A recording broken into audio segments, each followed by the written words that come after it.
Risma Santiana, mengajar di SMP Negeri 4 Bantar Bolang, mahasiswa PPG dalam jabatan kategori 2 tahun 2022, bidang studi Pendidikan Pancasila dan Kewarganegaraan di Universitas Widya Dharma Klaten dengan nomor induk mahasiswa 228822000215.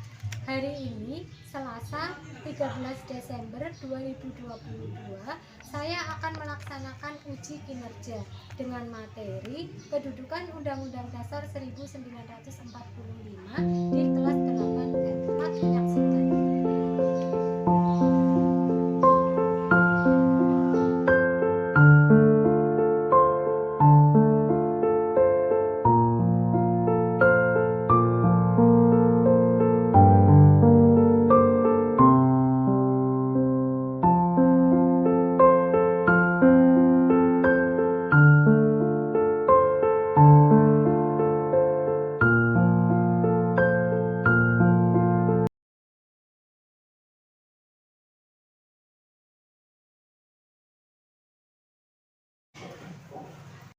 Ya, assalamualaikum warahmatullahi wabarakatuh. Waalaikumsalam warahmatullahi wabarakatuh. Ini jam pertama pelajaran PPKN ya? Ya. Sudah sarapan? Sudah. Coba semangatnya seperti apa? Selamat pagi. Pagi luar biasa. Nah, oke, ini membuktikan berarti kalian sudah sarapan ya. Sebelum memulai pembelajaran hari ini, alangkah baiknya kita berdoa terlebih dahulu supaya pembelajarannya berjalan lancar. Silakan ketua kelas. Depan tutup, siap. Doa mulai.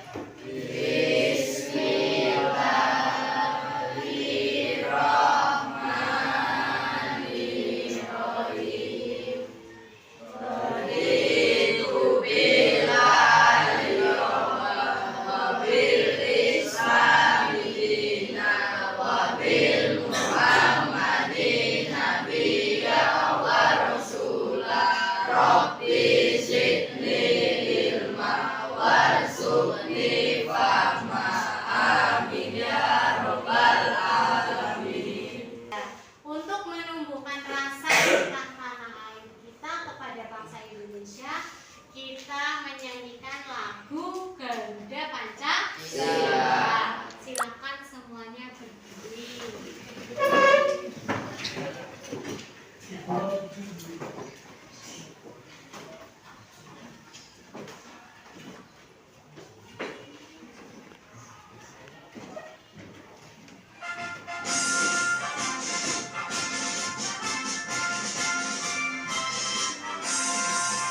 Garuda Pancasila, akulah pendukungmu. Patriot proklamasi, sedia berkorban untukmu. Pancasila dasar negara, rakyat adil makmur sentosa, pribadi bangsaku. Ayo maju, maju, ayo maju, maju, ayo maju, maju.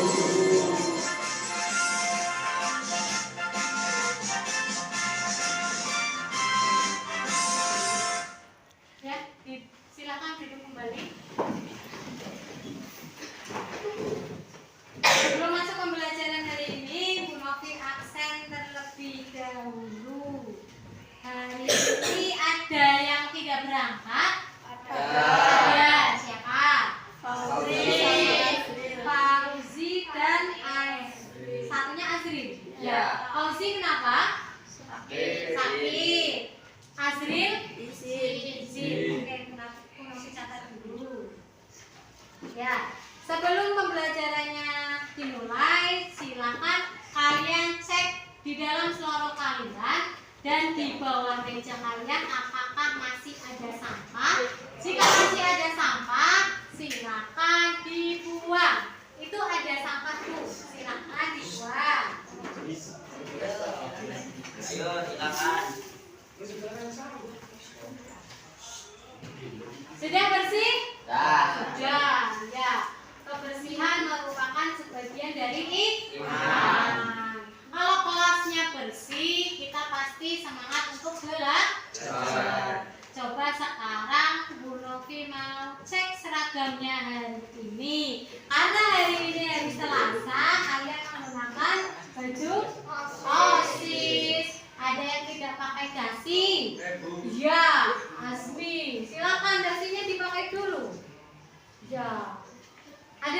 tidak pakai dasi?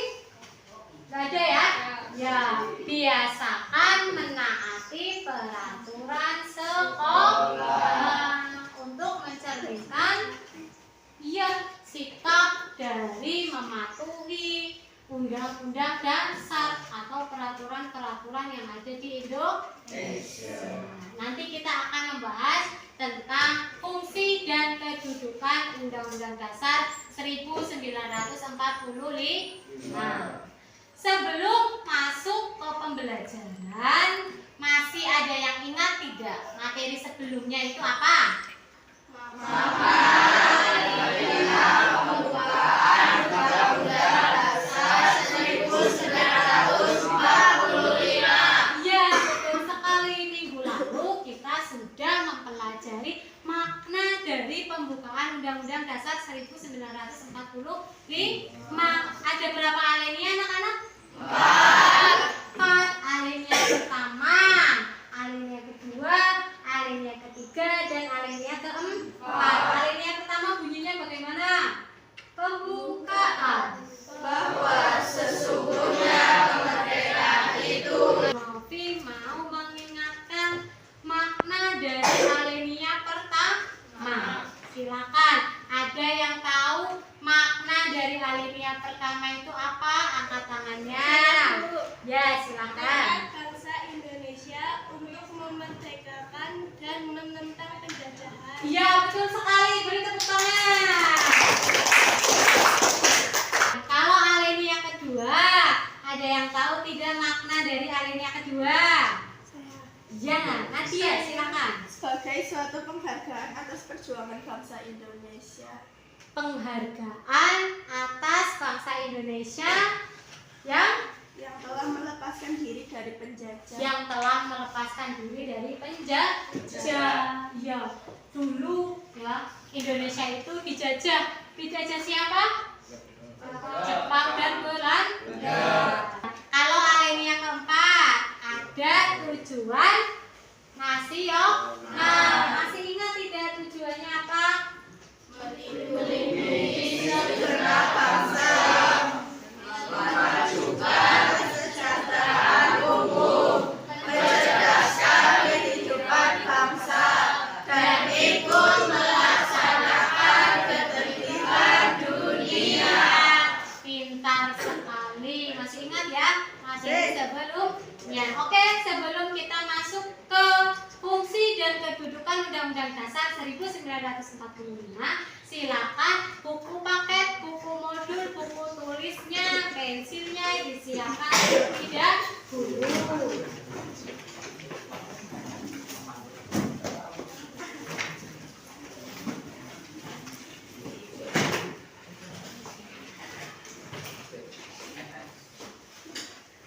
Sudah, silakan buka buku modulnya.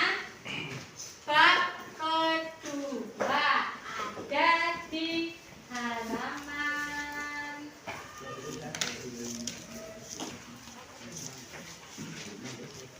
ada di halaman 35 buku modul, silakan dibuka.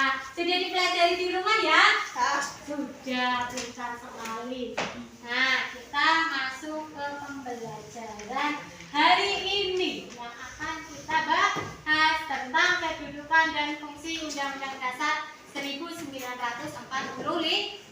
Sebelum kita masuk ke materi, Bu Novi mau menjelaskan kompetensi dasarnya. Yang pertama, menghargai makna, kedudukan, dan fungsi Undang-Undang Dasar Republik Indonesia. Yang kedua, mendukung makna, kedudukan, dan fungsi Undang-Undang Dasar 1945. Indikator pencapaian kompetensi. Yang pertama, membiasakan bersyukur memiliki Undang-Undang Dasar 1945. Yang kedua, menunjukkan makna, kedudukan, dan fungsi Undang-Undang Dasar Negara Republik Indonesia tahun 1945. Nah, tujuan pembelajaran hari ini yang pertama, peserta didik dapat menganalisis makna, fungsi, dan kedudukan Undang-Undang Dasar menggunakan bahasanya sendiri. Setelah berdiskusi, peserta didik dapat menganalisis sikap-sikap yang sesuai dengan Undang-Undang Dasar 1945 dengan bahasanya sendiri. Ketiga, setelah melakukan diskusi, peserta didik mampu menyajikan hasil identifikasi tentang sikap-sikap yang sesuai dengan Undang-Undang Dasar 1945. Ini adalah tujuan yang akan kita capai hari ini. Nah, untuk penilaiannya nanti Bu Novi akan menilai sikap, ya, penilaian sikap, penilaian pengetahuan, dan penilaian keterampilan. Untuk penilaiannya nanti Bu Novi akan menilai pada saat kalian berdiskusi, keaktifan kalian bertanya, keaktifan kalian menjawab pertanyaan, dan berdiskusi dengan kelompoknya masing-masing. Nah, kita masuk ke materi. Makna Undang-Undang Dasar Negara Republik Indonesia tahun 1945. Secara sederhana, konstitusi itu dapat diartikan sebagai suatu pernyataan mengenai bentuk dan susunan suatu negara yang dipersiapkan sebelum atau sesudah negara bersangkutan berdiri. Pernah lihat gambar Mahkamah Konstitusi? Entah itu di televisi, entah itu di gambar buku paket, ada ya? Konstitusi itu sama dengan peraturan. Coba kalau kalian hidup tanpa peraturan bagaimana? Semena-mena. Kalian bebas. Sama seperti Asmi tadi, tidak pakai dasi. Kalau tidak ada peraturan sekolah, mungkin kalian akan memakai baju bebas. Ya, itu fungsinya peraturan. Masuk lagi ke makna Undang-Undang Dasar Negara Republik Indonesia tahun 1945. Negara Indonesia adalah negara yang melindungi dan meliputi segenap bangsa Indonesia dan seluruh tumpah darah Indonesia, serta mencakup paham golongan dan paham perseorangan. Lanjut lagi. Keadilan sosial. Setiap warga negara memiliki hak dan kewajiban yang sama dalam kehidupan masyarakat. Kalian juga sebagai siswa mempunyai hak dan kewajiban yang sama. Haknya kalian apa? Belajar. Haknya kalian adalah menerima pelajaran dari guru.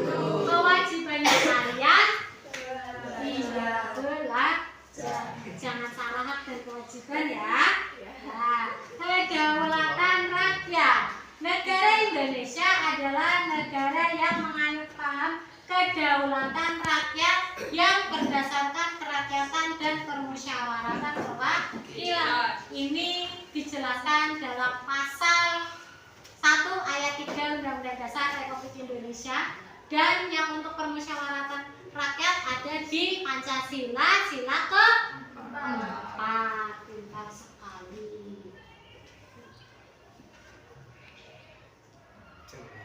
Nah, makna Undang-Undang Dasar ya, minggu lalu sudah kita pelajari dari alinea pertama, alinea kedua, alinea ketiga, dan alinea keempat. Undang-Undang Dasar Negara Republik Indonesia atau biasa kita sebut sebagai batang tubuh berisi 2 materi, yaitu materi pengaturan sistem pemerintahan negara dan materi hubungan negara dengan warga negaranya dan penduduknya. Nah, sampai sini ada pertanyaan? Ada pertanyaan? Bu. Ya, silakan Delon mau bertanya apa? Apakah Undang-Undang Dasar dapat dirubah? Apakah Undang-Undang Dasar dapat dirubah? Ada yang bisa jawab pertanyaan dari Delon? Saya. Ya, Aniran, silakan. Karena sudah ada sejak kemerdekaan Indonesia. Buktinya ada amandemen sebanyak 4 kali. Ya, betul sekali. Tepuk tangan untuk Delon dan Aniran. Jadi Undang-Undang Dasar itu ada 2 ya, pembukaan dan batang tubuh. Kalau pembukaan Undang-Undang Dasar itu tidak boleh dirubah. Merubah merubah negara. Begitu ya. Tetapi kalau batang tubuh itu boleh dirubah atau boleh diamandemen sesuai dengan seiring berjalannya waktu ya. Sekarang kalian semua yang tanya, siapa yang bisa merubah undang-undang dasar? Silakan. MPR, Bu. Yang bisa merubah undang-undang dasar siapa? MPR. MPR. Singkatan Musyawaratan Rakyat. Majelis Permusyawaratan Rakyat. Ya, perubahan. Nah, ini sudah tadi aku jelaskan. Pembukaan undang-undang ada dua, kedudukan pembukaan undang-undang dan pembukaan undang-undang dasar memuat pokok kaidah negara dan undang-undang. Nah, kita masuk ke kedudukan dan fungsi undang-undang Negara Republik Indonesia. Semua produk hukum di Indonesia seperti undang-undang, peraturan pemerintah, dan peraturan presiden itu harus dilandasi dan bersumber pada undang-undang dasar. Sama seperti peraturan daerah ya. Kota Pemalang juga ada peraturan daerah. Itu harus bersumber dari undang-undang dasar. Karena undang-undang dasar Negara Republik Indonesia adalah peraturan tertinggi. Nah, sifat Undang-Undang Dasar 1945 yang pertama, Undang-Undang Dasar itu tertulis ya. Ya, yang kedua sifatnya adalah singkat. Yang ketiga sifatnya supel dan yang keempat sifatnya rinci. Kita masuk ke fungsi dari Undang-Undang Dasar. Fungsi Undang-Undang Dasar sebagai hukum dasar, Undang-Undang Dasar sebagai alat kontrol, Undang-Undang Dasar sebagai pengatur, dan Undang-Undang Dasar sebagai alat penentu. Nah, kedudukan peraturan perundang-undangan dalam sistem hukum nasional. Paling tinggi, hukum yang paling tinggi adalah Undang-Undang Dasar 1945. Di bawahnya ada Ketetapan majelis. ketetapan majelis permusyawaratan rakyat. Yang ketiga ada Undang-undang. yang keempat Peraturan pemerintah. yang kelima Keputusan presiden. enam Peraturan daerah provinsi. terakhir ada Peraturan daerah kabupaten atau kota. Ini adalah tata urutan peraturan perundang-undangan yang ada di Indonesia. Nah, sifat dan ciri-ciri serta arti penting peraturan perundang-undangan. Yang pertama, merupakan peraturan tertulis. Yang kedua, undang-undang dibentuk, ditetapkan, dan dikeluarkan oleh lembaga negara atau pejabat yang berwenang. Yang ketiga, undang-undang merupakan norma hukum atau aturan yang mengatur pola tingkah laku manusia. Yang keempat, mengikat secara umum dan menyeluruh. Maksudnya adalah seluruh warga Indonesia itu harus dan wajib menaati peraturan perundang-undangan. Sama seperti kalian kan sebagai siswa, jadi wajib menaati peraturan sekolah. Cara melaksanakan dan mempertahankan undang-undang di lingkungan sekolah apa saja? Apalagi? Membuang sampah pada tempatnya. Terus menghormati guru. Itu adalah cara mempertahankan undang-undang. Kalau di tempat tinggal atau di rumah, menghormati orang tua. Kalau di lingkungan masyarakat, sekarang Bu Novi ada video. Silakan kalian lihat, kalian perhatikan, serta kalian analisis. Itu tuh videonya tentang apa sih?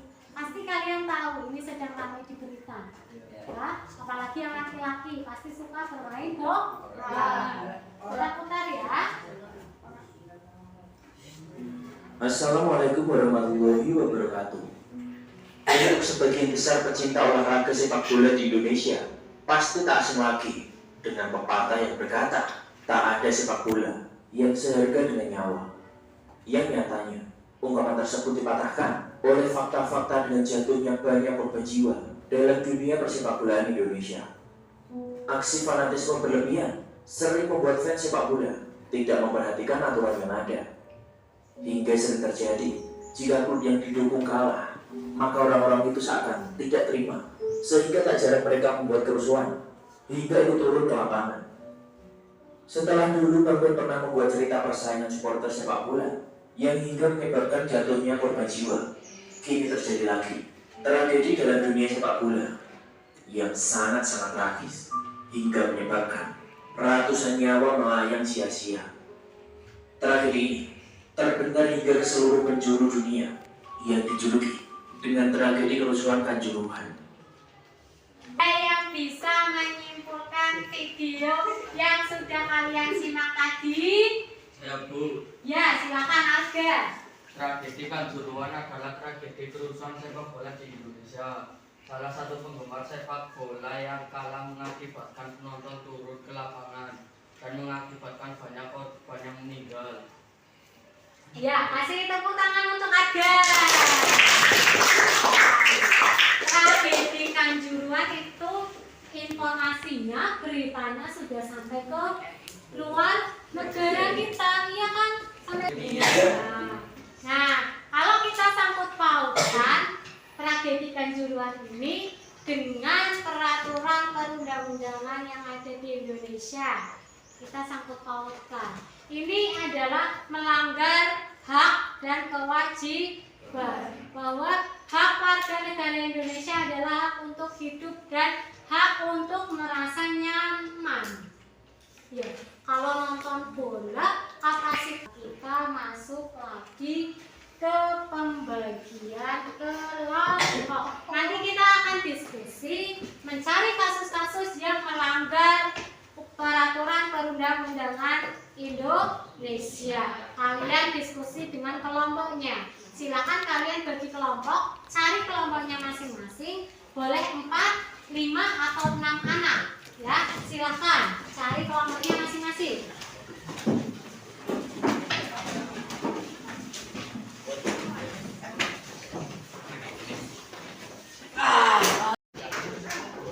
Oke, sudah duduk sesuai kelompoknya masing-masing?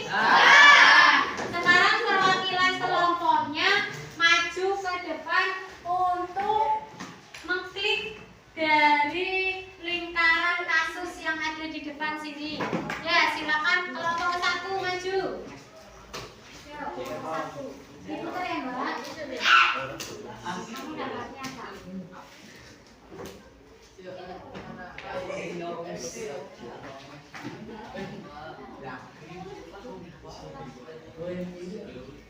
Kelompok 1, kita lihat dapat kasus apa?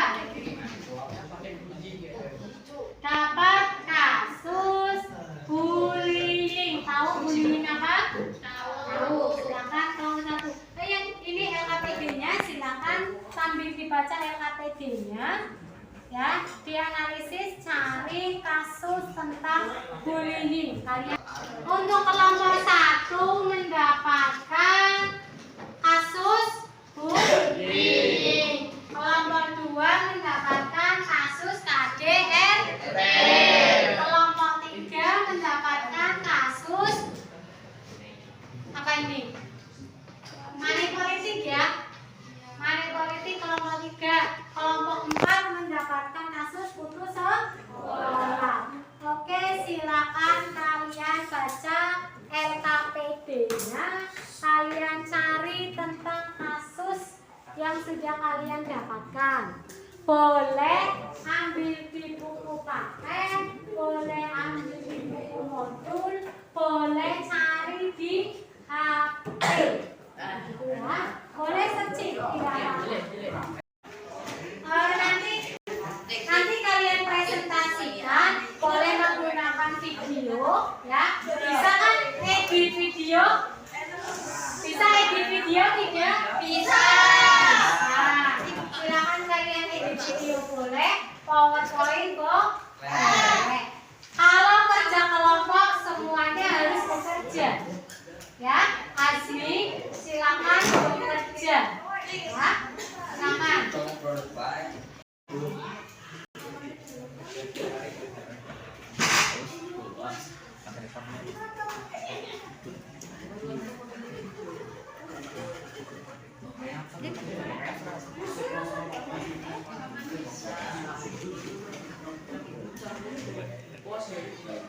Dua dapat apa? KDRT. Tahu kasusnya KDRT siapa? Lesti. Lesti kemarin ada kasusnya ya. Silakan kalian cari di Google boleh ya. Kalian analisis kasusnya Lesti, perpadukan dengan pasal-pasal yang ada di Undang-Undang Dasar 1945. Oke, silakan didiskusi. Selesai?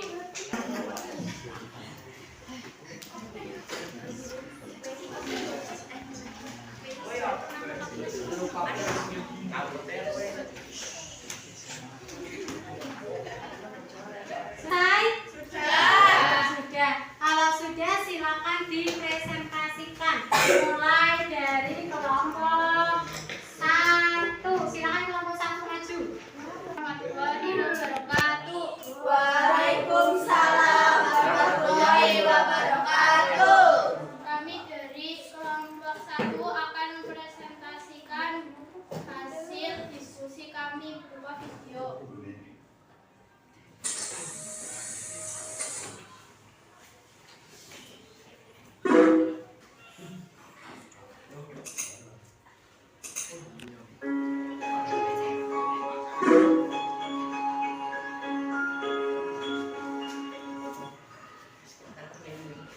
Kasus perundingan atau bullying adalah kasus yang melanggar pasal 28I ayat 1.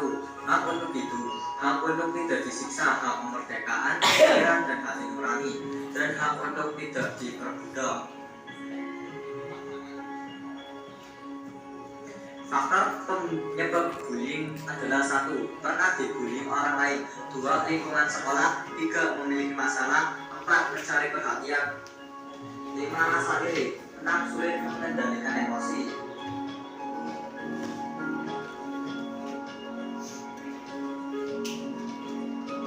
Bentuk-bentuk bullying antara lain 1. Bullying fisik, misalnya menonjok, mendorong, dan memukul. 2. Bullying non fisik, misalnya menyindir, mengolok-olok, dan memukul. Ya, kasih tepuk tangan untuk kelompok 1. Kami bakal sesi pertanyaan 2. Ada 2 pertanyaan. Silakan kelompok lain yang mau bertanya. Siapa yang mau bertanya? Saya Bu. Bagaimana hukum bullying? Bagaimana hukum bullying? Langsung dijawab dari kelompok 1. Jelas. Sanksi pidana penjara paling lama 3 tahun 6 bulan dan denda 70 juta rupiah. Pidana penjara paling lama 3 tahun 6 bulan dan denda 70 juta rupiah. Ya, bullying ada sanksi pidana, juga ada dendanya. 1 pertanyaan lagi untuk kelompok 1. Siapa yang mau bertanya? Dari kelompok 2, silakan mau bertanya apa? Bagaimana cara mengatasi bullying di sekolah? Bagaimana cara mengatasi bullying di sekolah? Ya, kita sudah sering lihat ya, ada kasus-kasus bullying sepele. Kalau kalian memukul, itu sama saja bullying terhadap fisik. Nggak boleh ya, Kairan ya. Ya, kalau kalian mengolok-olok temannya, entah itu bentuk wajah, entah itu bentuk badan, itu sama saja kasus bullying. Silakan dijawab kelompok 1. 1. Tingkat kesadaran siswa. 2. Perilaku yang baik. 3. Dorongan positif dan seterusnya. Kelompok 1. Sekian, terima kasih. Wassalamualaikum warahmatullahi wabarakatuh. Waalaikumsalam warahmatullahi wabarakatuh. Lanjut kelompok 4. Assalamualaikum warahmatullahi wabarakatuh. Waalaikumsalam warahmatullahi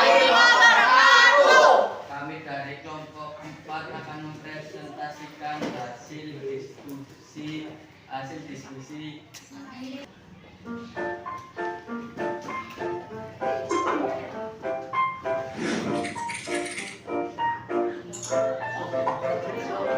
Kasus yang akan kami bahas adalah sekolah sudah digratiskan bagi siswa yang putus sekolah. Pasal 1 ayat 2 menyatakan setiap warga negara wajib mengikuti pendidikan dasar dan pemerintah wajib membiayainya.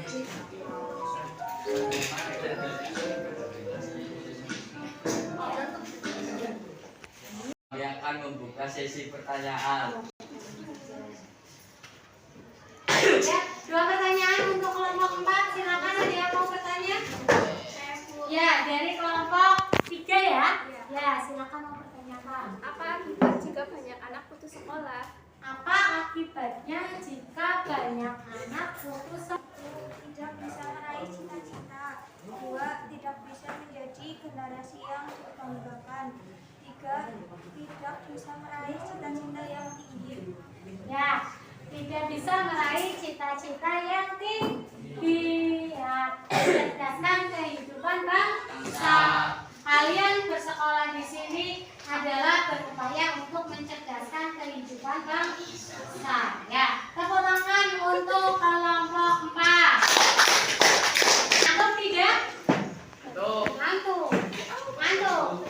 Ya, sekarang supaya kalian tidak ngantuk, Novi ada permainan. Ya, namanya tepuk pagi, siang, dan malam. Ya, tepuk pagi, tepuk siang, tepuk malam. Kalau tepuk malam itu tidak ada suaranya, ya, biar tetangganya tidak bangun. Tepuk pagi, tepuk siang, tepuk malam. Abang ulangi, ini melatih konsentrasi kalian supaya tidak ngantuk. Sekali lagi, konsentrasi. Konsentrasi dimulai. Tepuk pagi, tepuk siang, tepuk pagi, tepuk siang, pagi, malam. Dan kita masuk ke kesimpulan. Nah, dari pembelajaran hari ini ada yang bisa menarik kesimpulan atau tidak? Saya, Bu. Ya, Nesti, silakan. Hari ini kita berdiskusi tentang macam-macam pelanggaran Undang-Undang Dasar sehingga kita sadar perilaku yang sesuai dengan Undang-Undang Dasar dan juga Undang-Undang Dasar sebagai hukum tertinggi di Indonesia sehingga kita harus menaatinya. Ya, kasih tepuk tangan untuk Nesti. Dan hari ini tentang sikap-sikap yang sesuai dengan Undang-Undang Dasar 1945 dan menjelaskan bahwa Undang-Undang Dasar merupakan hukum tertulis dan hukum yang tertinggi. Oke, pembelajaran hari ini sudah selesai.